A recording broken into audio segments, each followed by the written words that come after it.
Hi friends, welcome to Sravya's kitchen. ఎండలు బాగా ఉన్నాయి కదండి. ఇప్పుడైతే మిర్చి అవైలబుల్గా ఉంటుంది.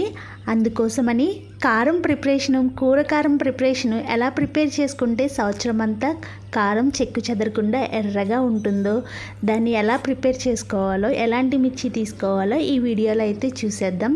ఈ వీడియో ఎక్కడా కూడా స్కిప్ చేయకుండా ఎండింగ్ వరకు అయితే చూసేయండి. నేనైతే 3 రకాల మిర్చి తీసుకుంటున్నానండి కూరకారం కోసం. ఇదైతే లావు మిర్చి అండి, అంత స్పైసీగా ఉండదు. అలాగే కాశ్మీర్ మిర్చి అని ఉంటుందండి, ముడతలుగా ఉంటుంది. ఇది కాశ్మీర్ మిర్చి అండి, ఇది ఎర్రదనం కోసం. అలాగే మనం సన్న మిర్చి ఉంటుందండి, ఆ సన్న మిర్చి కారం కోసం అండి, చాలా ఘాటుగా ఉంటుంది, స్పైసెస్ ఎక్కువగా ఉంటుందండి. అందుకోసం సన్న మిర్చి తీసుకుంటున్నాను. ఈ 3 రకాలు మిర్చీలు అయితే నేను తీసుకుంటున్నాను. నేను 10 కేజీల మిర్చికి ఒక 5 కేజీల లావు మిర్చి, అలాగే కాశ్మీర్ మిర్చి 2 కేజీలు, సన్న మిర్చి 3 కేజీలు తీసుకుంటున్నాను. ఇలా ఎండలో 3 రోజులైతే ఎండబెట్టుకోవాలి. ఎండుమిర్చి ఎండడానికి కనీసం 3 రోజులైనా టైం పడుతుందండి. ఎండుమిర్చి బాగా ఎండిన తర్వాత ఏ రోజైతే కారం ఆడిద్దాం అనుకుంటున్నామో ఆ రోజైతే కారంలోకి మసాలా దినుసులు కూడా వేయించుకోవాలండి. ఇప్పుడైతే నేను మెంతులు తీసుకుంటున్నాను. 10 కేజీల కారానికి 1/2 కేజీ మెంతులు అయితే సరిపోతుందండి. మెంతులు సన్నని సెగ మీద పెట్టుకుని దోరగా వేయించుకొని పక్కన పెట్టుకోవాలండి. అదేవిధంగా జీలకర్ర కూడా తీసుకుంటున్నానండి. జీలకర్ర కూడా 1/2 కేజీ అయితే సరిపోతుందండి 10 కేజీల కారానికి. జీలకర్రను కూడా వేయించుకోవాలి. లైట్గా కలర్ చేంజ్ అయితే సరిపోతుందండి. ఇలా కలర్ చేంజ్ అయిన తర్వాత తీసుకుని పక్కన పెట్టుకోవాలి. వీటిలన్నిటిని కూడా ఎండబోసుకోవాలండి. ఇప్పుడైతే ధనియాలు చూద్దాం. 10 కేజీల కారానికి జీలకర్ర అలాగే మెంతులు అయితే 1/2 కేజీ అయితే సరిపోతుంది. కానీ ధనియాలు మాత్రం ఒక 1/2 కేజీ పడుతుందండి. ధనియాలని నేను 2 వాయిల కింద తీసుకుంటున్నాను. ఒక వాయ వేయించుకుంటున్నాను. ధనియాలు కూడా లైట్ గోల్డెన్ కలర్ వచ్చే వరకు వేయించుకుంటే సరిపోతుందండి. మరీ ఎక్కువ రంగు రావాల్సిన అవసరం లేదు.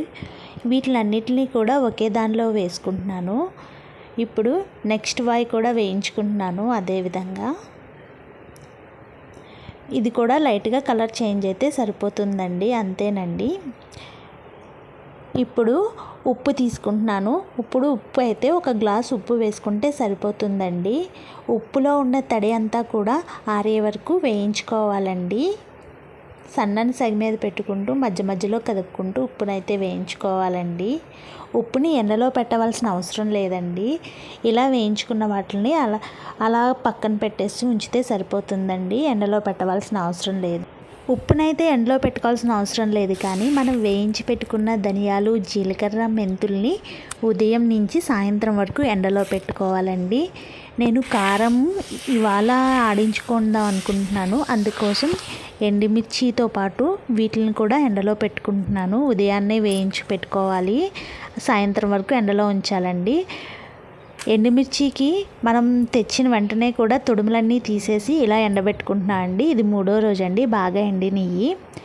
ఇప్పుడైతే ఈ మసాలా దినుసులతో పాటు ఎండుమిర్చిని కూడా మనం కారం మిల్లుకి తీసుకువెళ్ళి ఆడించుకోవాలండి. అంతేనండి. వీడియోలో చూపించిన విధంగా సౌండ్ వస్తే ఎండుమిర్చి ఎండిపోయినట్టండి. ఎండుమిర్చి ఎండడానికి కనీసం 3 నుంచి 4 రోజులైనా పడుతుందండి. ఎండలు బాగా ఉంటే 3 రోజుల్లోనే అయిపోతుంది. మనం వేయించిన మసాలా దినుసుల్ని అలాగే ఎండుమిర్చిని అన్నిటిని కలిపేసి కారం అయితే ఆడించేశారు.